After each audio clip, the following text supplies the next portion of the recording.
I was always very strong at the beginning of my career, that I always had to take a left turn a little bit. No matter what they asked me to do, I always had to make sure that it was done my way.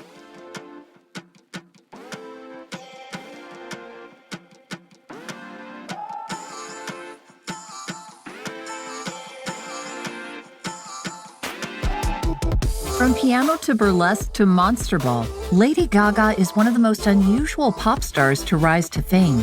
Her obscure fashion looks and bizarre appearances have elevated her to icon. Well, when I was around 19 years old, I was like, I'm gonna make it, and I was dragging my piano around New York, banging on every door to play, and I nothing could stop me. Gaga has traveled through time with her ever-changing sound, reinventing herself for every album, award ceremony, and red carpet. With a strong fan base behind her, she continues to reign as one of the biggest pop stars of the industry. Her 2016 album, Joanne, allowed fans to see a more natural side to Gaga, focusing on her talent rather than her image. Winning 9 Grammy Awards to date, her contribution to music is fresh, powerful, original, and incomparable.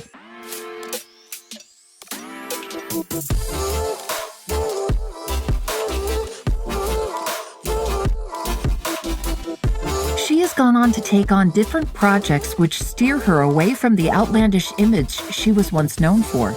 Whether it's releasing a jazz album with Tony Bennett or starring in her first leading role in a Hollywood blockbuster, Gaga shows no signs of slowing down.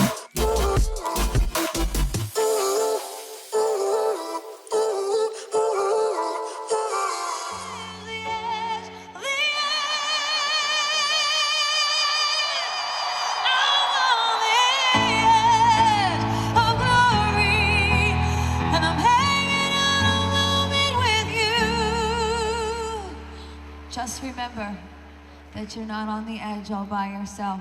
We're all standing there together. I'm on the edge with you. Lady Gaga kind of honed her persona on the Lower East Side in New York, you know, performing in really kind of crazy, fun, out there clubs, open mic nights. But really, like, her musical background comes from early childhood. She went to the Tisch School of Performing Arts and Lee Strasberg Acting School. So she's got this really fascinating combination of traditional entertainment training with having gone to like the most creative area in New York City and let her imagination go wild. So I think the reason Lady Gaga kind of rocketed out of the block straight away is because she had loads and loads of ideas and she had this solid kind of musical training to back it up. Stephanie Joanne Angelina Germanotta was born on the 28th of March, 1986, into a family with Italian and French-Canadian ancestry. Growing up on the Upper West Side of Manhattan, her parents came from lower-class families, working hard for everything they had in order to provide Stephanie with a good upbringing. Lady Gaga grew up in an Italian-American family. She won't let people forget that one. And her parents were very, very working class, but they worked incredibly hard to put their daughters through the best schools that a middle-class family wishing for their children to go down the creative route could ever hope for. Although Gaga was affluent from the start, she really had a strong work ethic instilled into her, because that's what her parents had and how they'd achieved something. Her musical talent was discovered at the tender age of 4, when she began taking piano lessons. By age 13, she was songwriting. Stephanie's parents encouraged her to pursue music and acting, enrolling her in a summer creative arts camp whilst she was on summer breaks from school. Lady Gaga actually started learning piano from the age of 4, and that's really kind of underpins everything she does. If you go and see Lady Gaga in Las Vegas today, she'll be playing the piano. Obviously, she's known for her kind of really high-powered dance routines and her really sort of big, bombastic performances, but Lady Gaga at her piano is how she started, and she can still deliver in that way today. Coming from a religious family, she attended the Convent of the Sacred Heart, a private all-girls Roman Catholic school, from aged 11, before attending the Lee Strasberg Theater and Film Institute for 10 years to study method acting. Whilst in her teens, she auditioned for many different acting roles and plays with no success. This led her to realize she wasn't meant for the world of acting yet, and pushed her towards focusing on music. Stephanie then went on to attend New York University Tisch School of the Arts, studying music and improving her songwriting skills. This solidified her passions for creating music and performing. She dropped out in the second semester of her sophomore year to focus on creating music and becoming a performer. During this time of self-discovery, she realized that she wasn't meant to be just Stephanie, and bigger dreams lied ahead. On my own, my father said, "You want to be a starving artist? Go be a starving artist." I worked 3 jobs. I went to drugstores and I bought makeup, and I had black eyeshadow and a brush. And I said to myself, okay, what can I do with this? And I wet the brush and I put it in the black eyeshadow, and I made eyeliner out of eyeshadow.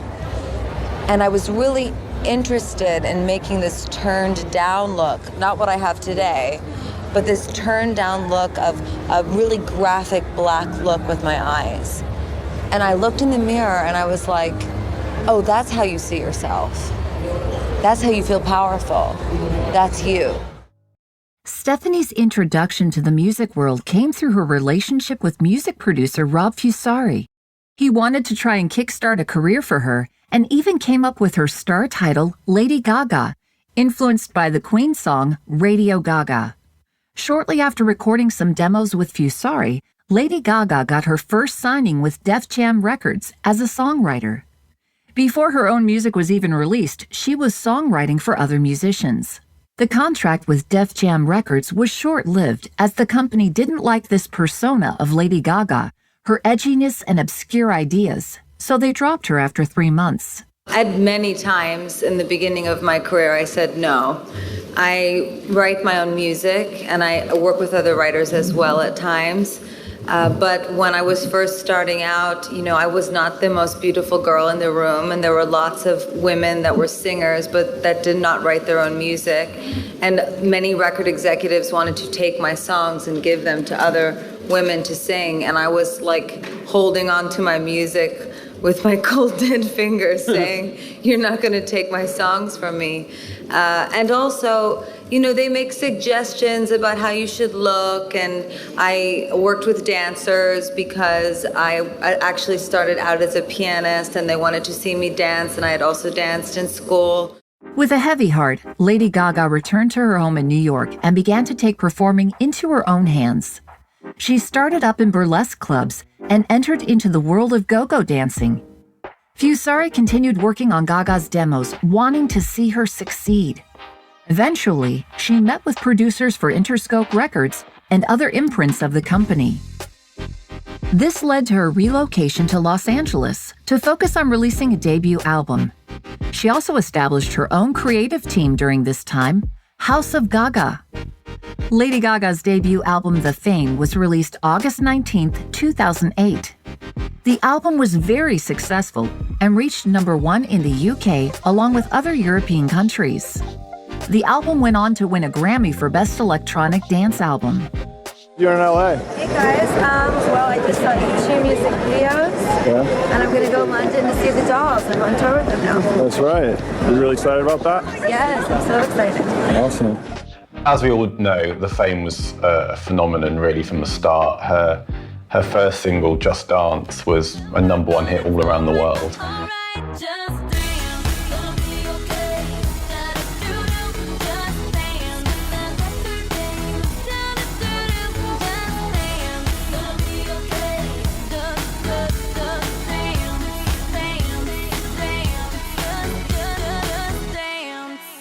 It was mindless, brilliant pop, and that's why it did so very well. Just Dance was the song that launched Gaga, but I think the one that really kind of cemented her as a huge deal was Poker Face. It's probably even today, like if you ask people to name 2 or 3 Lady Gaga songs, they're going to say Poker Face. It was just such a catchy electro-pop song of the era with a really great, glamorous video.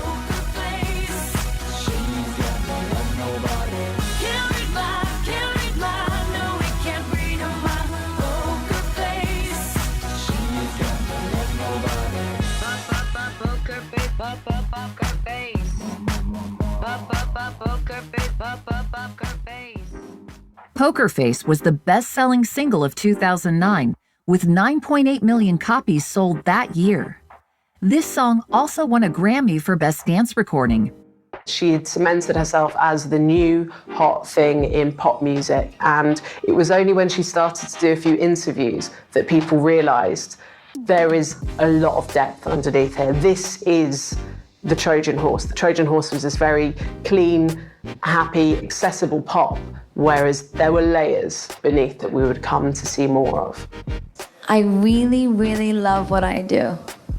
I genuinely, I live and breathe and love music and my art, and I'm a very passionate person. And I guess when you feel as though you would be empty without your work, you don't mind the hustle and you don't mind stopping. The fame was largely inspired by the surge of tabloid stories surrounding female pop stars in the year it debuted. Gaga said the album was intended as a warning to leave female tabloid fixtures alone. Gaga's performance of Paparazzi at the 2009 VMA Awards is considered by many to be a performance that changed pop music forever. It's another song that's really kind of playing off this idea that Gaga's whole purpose is to be famous. Her whole purpose is to give everything she's got to her fans, but that comes with a downside, which is that the paparazzi are going to hound her. And she really visualizes that with her performance at the VMAs in 2009, where we see her rising from the stage and bleeding.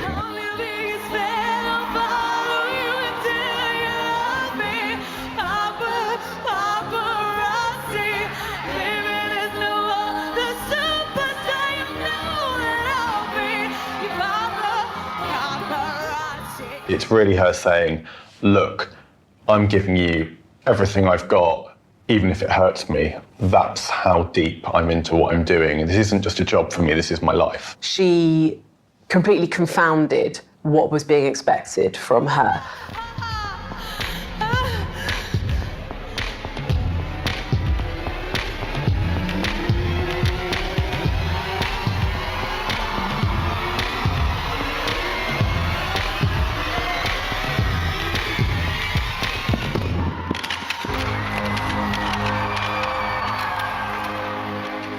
She headlined her first tour, The Fame Ball, from March to September 2009. I've been having such an amazing time. I mean, I feel so blessed that I can do the Fame Ball around the world. I'm so happy to be back in Seoul. We had an amazing experience last time we were here. And so far in Asia, the Fame Ball has been going over really well. We just did the Summer Sonic Festival in Japan, in Tokyo, and in Osaka.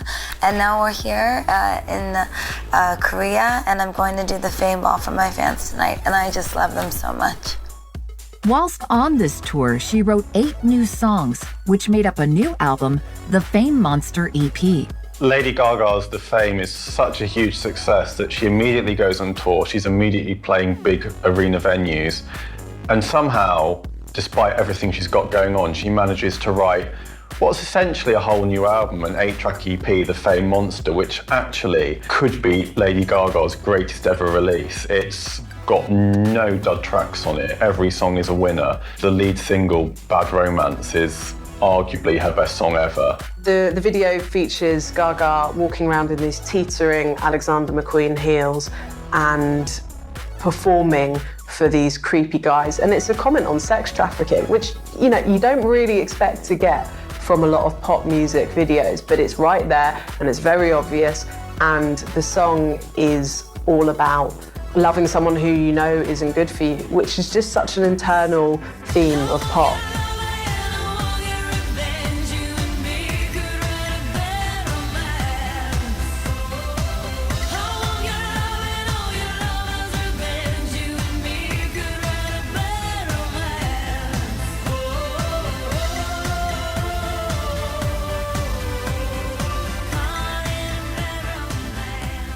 During this period, like, Gaga's creativity is just genuinely outstanding. It's almost hard to work out how she managed to squeeze it all in.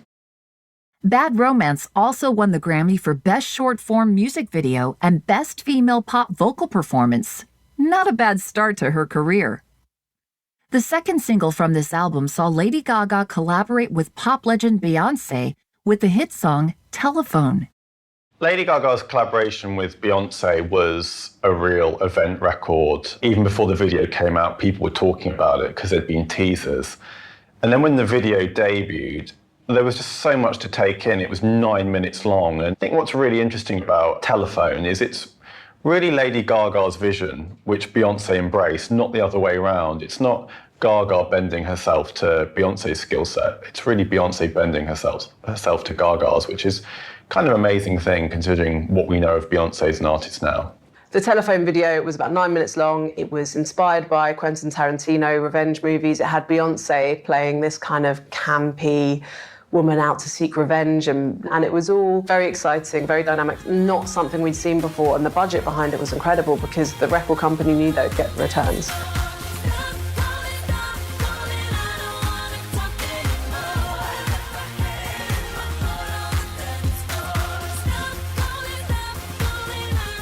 The song Alejandro from The Fame Monster is such an interesting one on so many levels. Musically, it's almost a kind of cheesy Europop song that sounds a little bit like Ace of Base, which, again, no other artist would think to make a song in that era that sounded a bit like a kind of 90s Swedish pop group. The video shows same-sex love in a very kind of positive and sexy way.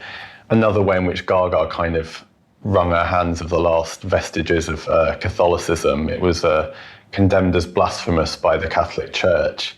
Just like Madonna before her, Lady Gaga wanted to play with the Catholic Italian-American iconography that she grew up with. She wanted to mess about with it. So in the video for Alejandro, she dressed as a nun, she was holding up crosses, and she was dancing with a load of bowl-cutted men in very high Spanx and heels. It was not what Catholics wanted to see, and there was a huge outcry about that.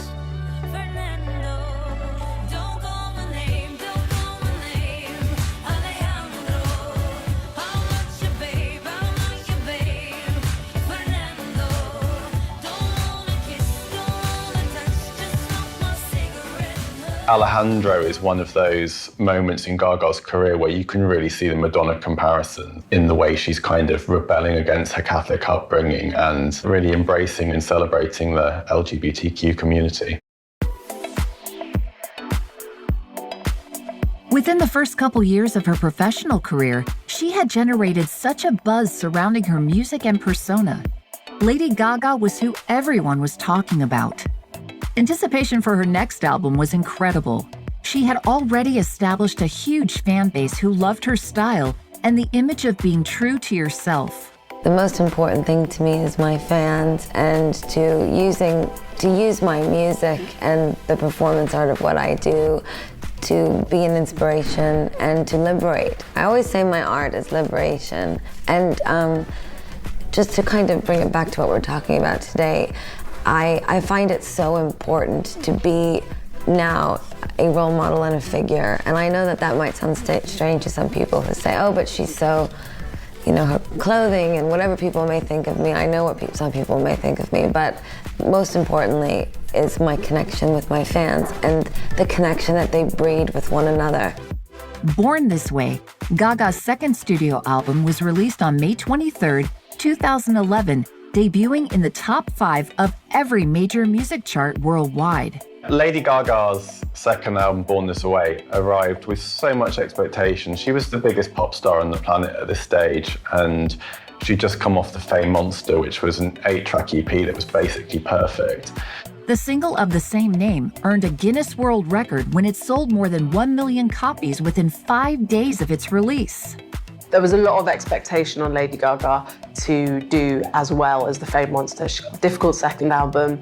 She's got that hang over her head. She'd already set up this huge legend around herself as being a pop star who could mess around with our expectations and create wonderful, catchy pop at the same time. And then Born This Way came along. This album is my baby. I spent over a year and a half, almost 2 years writing it, and I wrote it while on tour, on the Monster Ball tour. So I was inspired by each and every city that I went to and the fans from each and every city. The album is about being yourself and loving who you are and being proud, and that in life you can be reborn over and over again until you find that part of you that represents you the best. It was a self-declared gay anthem. It was her directly mentioning LGBT issues, and she mentioned transgender in a song before it had ever been mentioned in any other mainstream recorded song. And she set up that legend for herself as well. She said, I'm going to make you a gay anthem, and the gays loved it. And it was all about being who you are, no matter who you are, really set into motion a big cultural discussion that was already being had by a lot of people in the LGBT community, but she showed herself as a real ally and set up an LGBT foundation called the Born This Way Foundation. And it was an incredibly successful song.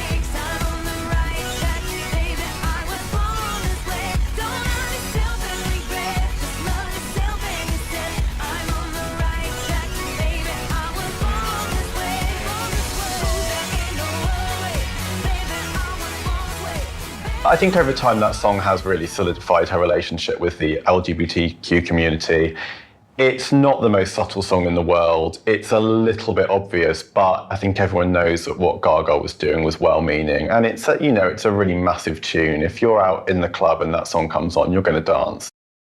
Gaga began work on her third studio album, Art Pop, in early 2012 during the Born This Way Ball tour.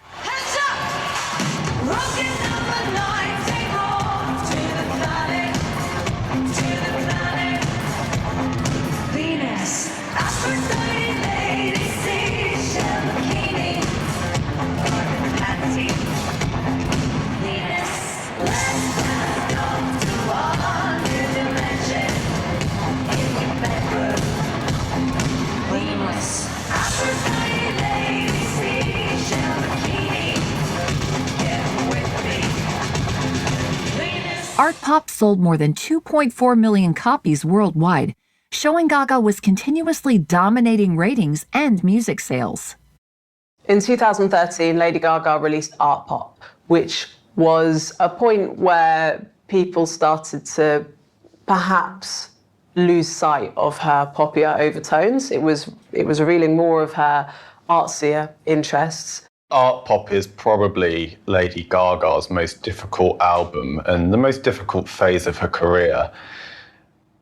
Born This Way, the previous album, had performed well, but maybe not quite as well as she would have liked. And Art Pop, from the start, was talked up as this kind of phenomenon that was like no album we'd ever seen before. There was talk of it being an app and inventing a whole new kind of music. I mean, Art Pop was basically a play on like Warhol's pop art, but Gaga was talking up like something new. When the album came out, it was her most disappointing release so far. Even the lead single, Applause, was created in quite a subdued way. It didn't make number one. It was a kind of top 10 hit, but no bigger, which at that stage in Gaga's career would have been seen as a disappointment.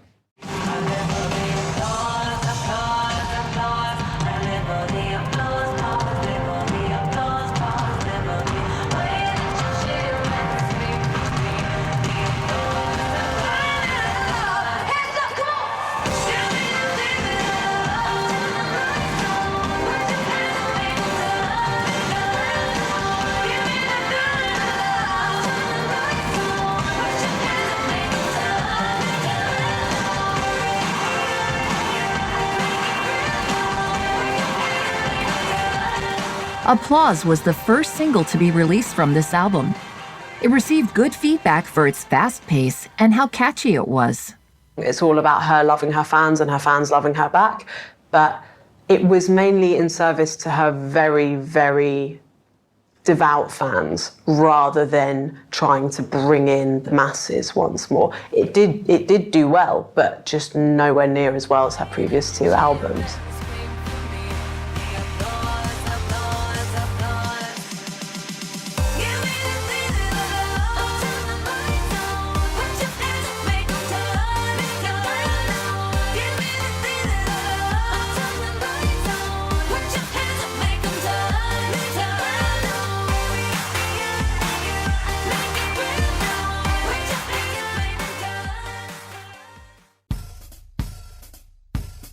In 2014, Lady Gaga showed the world a new side to her vocals by recording a jazz album with fellow musician Tony Bennett. The album Cheek to Cheek explored a more down-to-earth angle of Gaga's character. She decided to go to all these old classics and sing with Tony Bennett, this legendary jazz singer, and they sang Cheek to Cheek, which is the biggest song off of that duet album.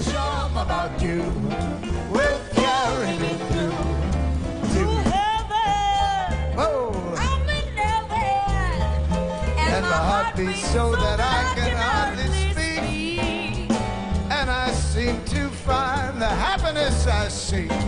Out together dancing, cheek to cheek.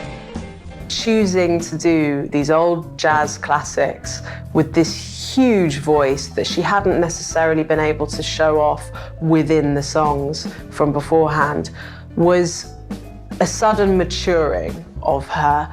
She carries herself like an old dame of Hollywood, she's up there with Barbra Streisand now. And it appeals to an audience she might never have had before, and she might never have had if she'd never done that album.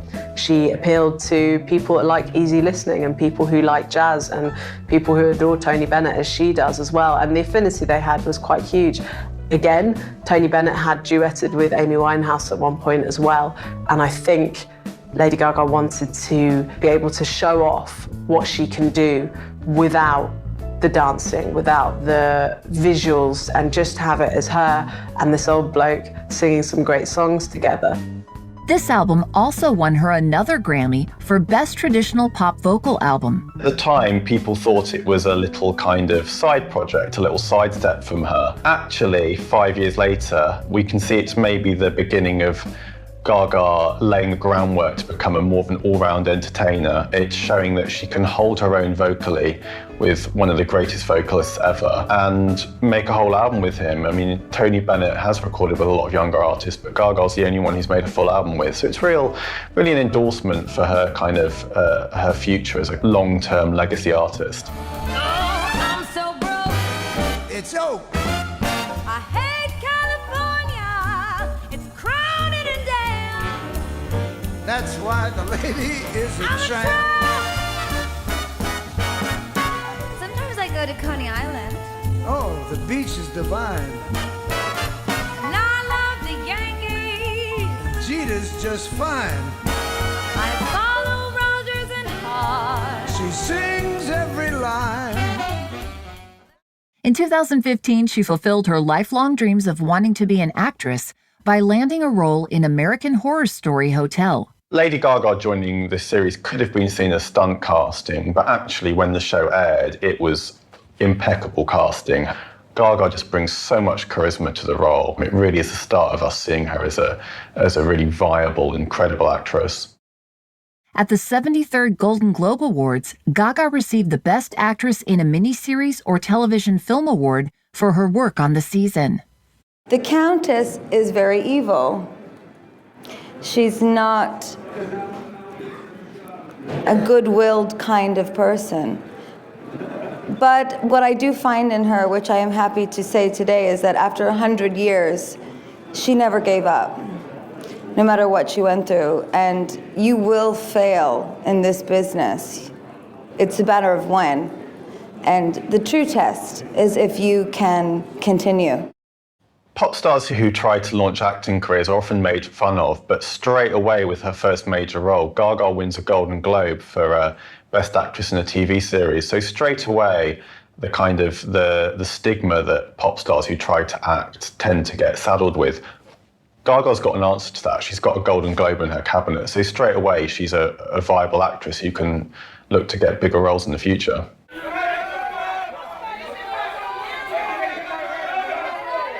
In 2016, Lady Gaga released her 5th studio album, Joanne, named after her late aunt who was an inspiration for the music.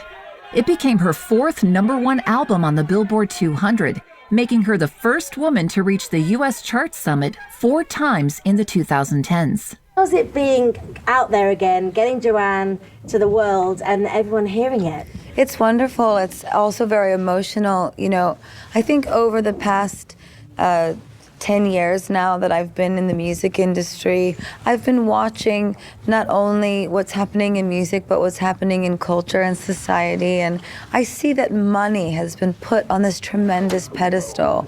I see that being wealthy and being beautiful has been put on this tremendous pedestal. And with Joanne, I wanted to create a record that was about putting family on a pedestal, and kindness on a pedestal, and friendship on a pedestal. This is a record about being vulnerable.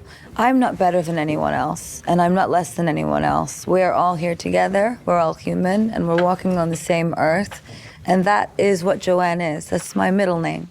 Lady Gaga comes back with her Joanne album. The cover shows Lady Gaga wearing a pink cowboy hat, which is really her saying, this is my stripped back, rootsy American album. There's a lot of country sounds on there. It's an album that's very personal in its themes and in its musical approach, really trying to show a more kind of rootsy and raw side to Lady Gaga.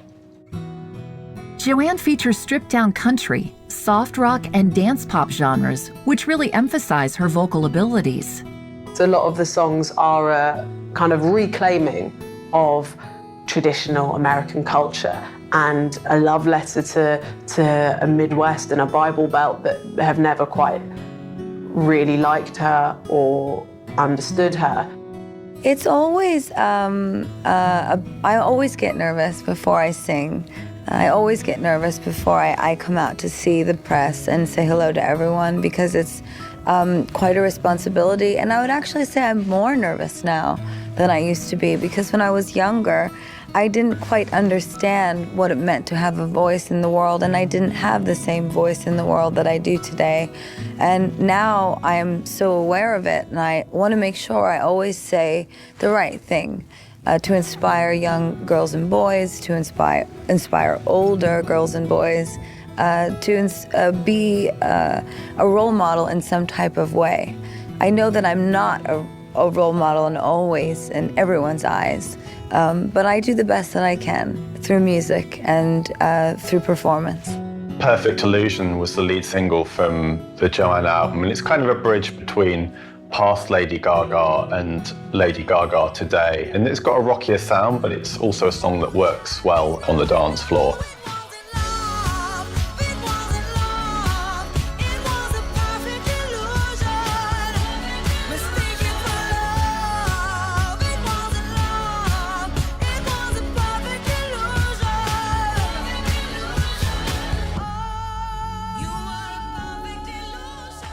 It hit really nicely, it did really well, but then the rest of the album, people weren't expecting. The creation of this album and her preparation for the halftime show were the main features for her own documentary, Gaga 5'2", which premiered on Netflix. It also documented Gaga's struggle with fibromyalgia, a chronic pain condition she has suffered with severely, which also influenced the cancellation of the last 10 dates of her Joanne tour.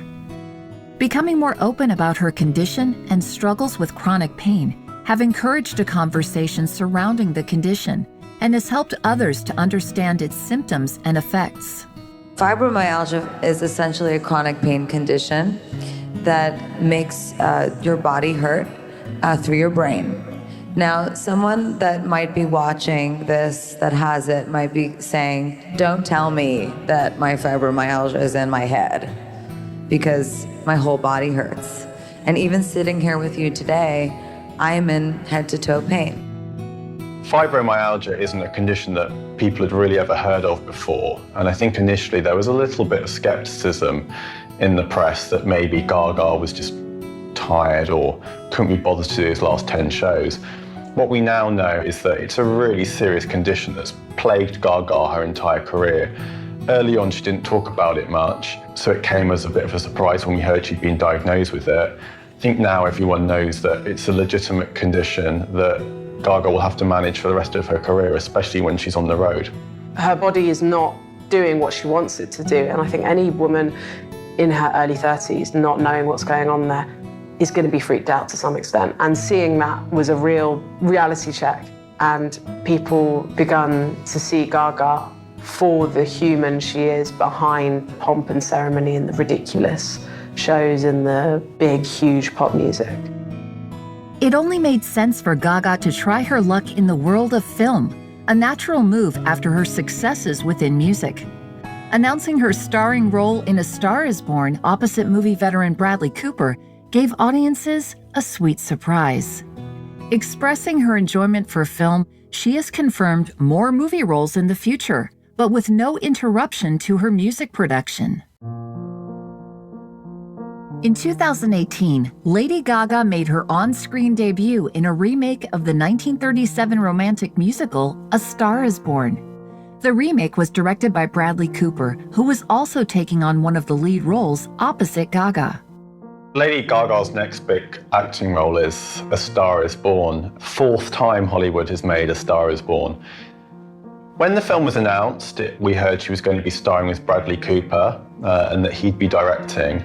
There was a little bit of skepticism. I think the general consensus was we don't need another version of this story. We've seen it with Judy Garland, we've seen it with Barbra Streisand. But as soon as it started playing at film festivals, even before the film came out, it was clear it was going to be a really big deal. Gaga's performance was really the thing that was singled out for the most praise. She plays a character called Ali, who's an aspiring singer-songwriter who becomes involved with an older, established star who's got a drink problem, and she's really the heart and soul of that film. So I think after A Star Is Born, she's a legitimate film actress who can probably have her pick of roles. What? I just want to take another look at you. In all the good times I find myself longing for change. Here's what we're gonna do. You come sing that song that I love. No, I can't do that. Here we go. It's not funny. Jack. Look at me. All you gotta do is trust me. That's all you gotta do. Gaga had already proven that she can sing like Streisand, but by taking on the role in A Star Is Born, she elevated that. She made a lot out of a little role. You don't get to see a lot of her interior and her history and her struggles because it's all about Bradley Cooper's character's struggles, which, I mean, fair enough, that's how the story goes. Her and Bradley Cooper did a really long, extensive promo tour ahead of the Oscars, and it was the entire film was tipped to get so many Oscars. Gaga was always there, always ready to churn out the same line about how he was the one person in a room of 100 who was going to find her and make her a big star. I have to say that me and Bradley were so entrenched in the characters that this moment when we were filming felt so real, so alive. We had a live audience watching us. We sang the film live. And because I have never done a film before, as an actress, for me, it was very easy to kind of go to a place where I was saying to myself, okay, I've never done this before. This is my first time on film. And get into that circumstance and then go out into play. And she does. Ali has that. She takes a bit of liquid courage. She knocks down the shot glass and she goes out there and she gives it her all. And I remember very well that it was, I think, the last take of the performance. We did many takes of it, and it was the last take, and Bradley came over to me right before, and he said, okay, now on this one, I want you just to have fun. And I performed, and I'll never forget it. It really did feel like I was performing my song for the first time. It was very, very special. And I just have to add to that we can all attest to that. You know, it was special for you, but I wish you could have been there to actually watch it happen, because while we were filming this movie, we also had the opportunity of watching and being a part of watching her sing every day. And it was literally the whole crew would just sit back, and we all kind of forgot we were even doing a job every time she sang. We were just sort of sitting there watching it and feeling very grateful that we were there at this moment to watch this incredible artist do her thing. And that really, it never got old, right? I mean, it was insane. all of a sudden she starts and, the temperature in the room changes. She somehow managed to peddle this line that she was just this little unknown from Manhattan, just trying to make it big in the big city, and not quite acknowledging that she was already a huge star. But it was a comeback in some ways. She'd already had to cancel a load of concerts. People weren't necessarily sure they were going to get another tour out of her. And then she comes along with this story all about a young woman, a lot like herself, going against the odds and making it into a huge star and kind of crushing everyone else in her path. I've been able over the years to meet some amazing musicians who have done very well in their field, and the one thing that I'd always heard unsolicited was how much respect she has across the community as an artist. Outside of that, I was not that familiar with her, and it wasn't until I heard her sing live where I was absolutely blown away, and then I met her a couple days later, and then once meeting her, it's, she's an incredible human being. And it was, then I got very excited about the idea of her potentially, using all of that magic. But I wasn't aware of was her work ethic. Her work ethic is just unparalleled. Bradley Cooper discovered Lady Gaga singing at a charity gala, and he was already thinking of remaking A Star Is Born, the Judy Garland Streisand films, and he heard Gaga, saw her perform, and saw how much she embodied the character of the song she was performing, and said, yeah, I want her on the film, and kind of convinced anyone who needed to be convinced that she would be great at acting as much as she is at singing. She made me feel so comfortable from the first day we met, in fact, that we sang together that very first 15, 20 minutes we knew each other. And I'd be lying if I said I was nervous, because she made me feel so comfortable. She really did. She's very present and warm, and when you see an artist of that caliber treat you like a peer, it's very emboldening. The pair had amazing on-screen chemistry and even performed the leading single from the film, Shallow, several times at award shows. It reached #1 on both the US and UK charts. Lady Gaga didn't just star in A Star Is Born. Very cleverly, she exec produced and recorded the soundtrack. She actually wrote a lot of the songs on A Star Is Born with Mark Ronson, who she'd worked with on Joanne. And in hindsight, you can almost see Joanne as kind of a test run for the A Star Is Born soundtrack. The big breakout hit from A Star Is Born is Shallow, her duet with Bradley Cooper, which won Best Song at the Oscars and at the Golden Globes, and is probably up there with Poker Face, now her defining song. When they performed it at the Oscars, it really flipped around what had happened in A Star Is Born. In A Star Is Born, you've got Jackson, who's Cooper, and you've got Ali, who's Lady Gaga, and Jackson's kind of helping Ali into this big wide world of the music industry. And then, cut to the Oscars, you've got Bradley Cooper, who's not the best singer, and Lady Gaga at the piano, just her encouraging him to really go for it and sing, and her kind of taking him through it. And at the end, they almost kiss, which of course added to so many more rumors that they were together, which definitely increased the hype around the film. In the shallow, in the shallow, in the shallow, we're far from the shallow now.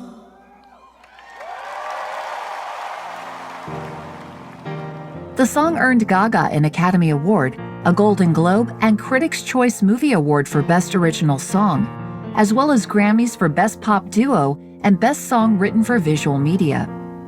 Gaga and Cooper together wrote and produced most of the 34 songs on the soundtrack. As of June 2019, the soundtrack had sold over 6 million copies worldwide.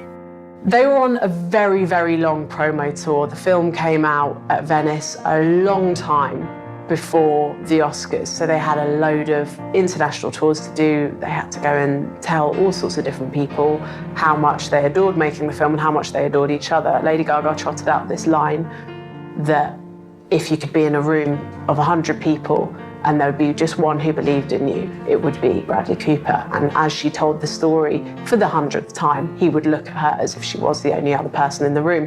They both broke up with their partners around the same time, and there were a lot of rumours that there was something going on with each other.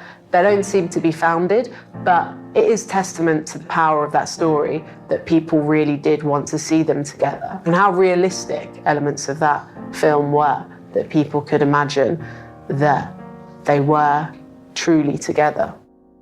It just means the world to me, you know. I love acting so much. I've always wanted to be an actress, and I worked really, really hard on transforming into Ally. You know, she's nothing like me. She's nothing like how I was when I decided I wanted to go for it and be a musician and be a songwriter and, you know, become all the dreams that I had. To be honored this evening is a recognition of hard work, and you know, I just want every little girl and little boy and people of all sexual identities that are out there to know that you can dream big, and if you work hard, you can achieve whatever that you want. As a proud bisexual woman, Lady Gaga actively writes worldwide, as she attributes most of her early successes as a mainstream artist to the gay community. Her music is relatable as she writes about being yourself, accepting who you are, and depicts herself as someone who never fit in properly, but she's proud of who she is today, a message she spreads to the community. In 2019, it's pretty hard to find a big female pop star who doesn't have an LGBTQ fan base, but even allowing for that, Gaga has got a special bond with that community.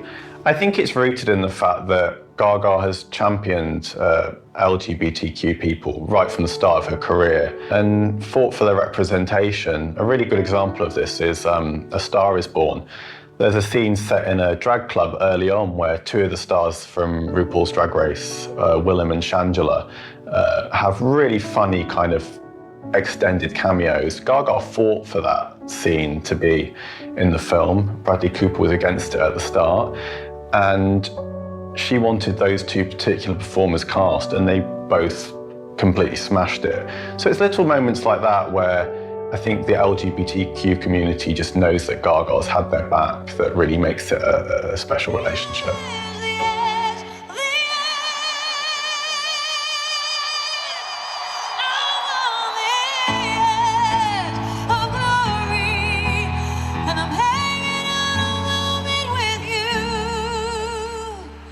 Just remember that you're not on the edge all by yourself.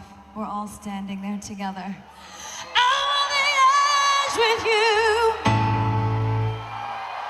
She highlights LGBT people, but also sings about defiance, about pushing through, about evolving, and about the wonders of just letting yourself go on the dance floor in the same way that Madonna has done before her. She knew that this audience was vital to her, and so made sure she kept them close. She's also, her House of Gaga is full of, has been full of gay people. She has kept them really, really close over the years, and having a real closeness with New York nightclubs. It would have been impossible for her to have not been good to the LGBT community, but her fostering of the monsters, of the weird people, of the strange and obscure and the avant-garde is always going to lend itself to her being great to this community. I hope that everyone there in Sydney feels so much joy and celebrates all sexual identities. And I also have a true dream in our future as we evolve as humanity, that these award shows will not be male and female, but that we include everyone. Lady Gaga has also addressed issues surrounding sexual abuse. She wrote the song Till It Happens to You for the film The Hunting Ground, which deals with issues of campus rape in the United States. Gaga spoke out about her own issues regarding sexual assault and how she had been a victim in the past. She wanted other victims to feel like there was someone else who understood them and to encourage them to seek the help they may need for a road to recovery. Long before Me Too became a really big thing in Hollywood, there were rumblings, there were stories beforehand, and one of them was the campus assault epidemic in the US. And in a documentary, The Hunting Ground, Lady Gaga and Diane Warren co-write a song called Till It Happens to You. It's a huge, huge ballad, and I can't even think about it without getting goosebumps. The song was a very kind of personal way of her highlighting a really big issue. And although the song is reasonably subtle lyrically, if you've watched Gaga perform it, which she did at the Oscars, the emotion she puts into it makes it clear that this is something that's a really big issue for her and something she wants to kind of shine a spotlight on. Good evening. Welcome to House Laboratories. I am so honored and humbled that you all came here tonight to our house. The end of 2019 saw the launch of House Laboratories, Gaga's makeup brand. It celebrates the power of makeup from her own experiences, with the mantra of finding the superhero within by looking in the mirror and seeing who you want to be. For me, House Laboratories is different because we're not just about selling makeup, we're about spreading a message around the world. We really want people to love themselves and to look in the mirror and invent and create and experiment in a way that helps them to see them for who they truly feel that they are. Makeup is something that's transformative. It changed my life, and I wanted to bring that to the world. I believe it can be life-changing. It changed mine, and I hope that we're doing that today. You know, when I was growing up, I didn't always feel beautiful, and sometimes I still don't feel beautiful. But makeup and my fans, they really changed that for me. I found the same purpose as my mother. My mother wanted to help kids feel empowered and brave, and so do I. I want to change the world. That's why I'm here. That's why I do what I do.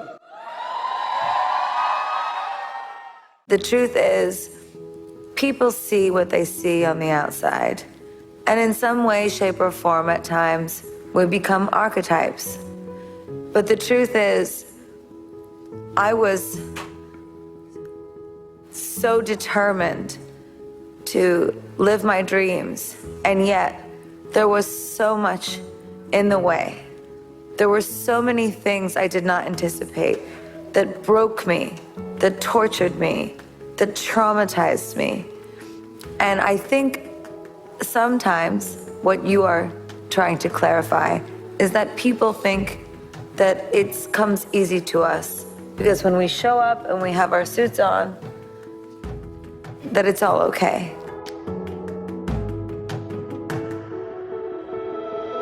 Unconventionality, controversy, personality. With a career sprawling over a decade-long so far, it doesn't seem like the pace is slowing down anytime soon for Lady Gaga. Best loved for her quirky personality, individual sound, and passion for current affairs, Gaga continues to be a role model for her fans, speaking up for what she believes in and encouraging others to do the same. The truth is, I want to take the pressure off of people. You know, you don't have to look like everyone else. You can look like you and have fun, you know, and get messy with it if you want to. A consistent passion for everything she does, the predictions for the future of Gaga are pretty wild. Whether she focuses on films or debuts a 7th album, Gaga continues to take the world by storm, following her own motto, "Life is a performance."